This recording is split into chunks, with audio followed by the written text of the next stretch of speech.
What's up, guys, and welcome back to Book of Entertainment.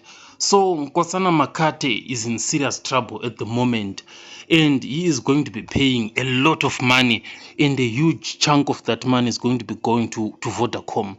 So Nkosana Makate is seeking to be paid by Vodacom for his idea, but it seems as if things have turned around, and he is now the one who is supposed to be sending money to Vodacom.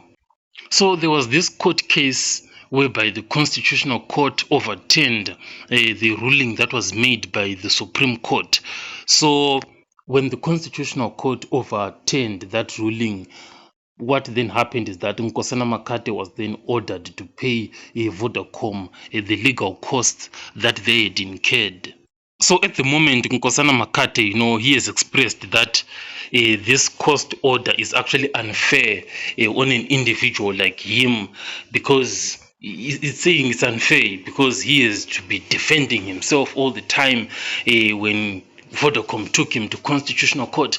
So these are some of the challenges that Nkosana Makate is facing, and one of the problem, is that the lawyers who are actually advising him, sometimes they are like kind of greedy, they want a lot of money and they want to be paid back the money also they've spent in representing Nkosana Makate.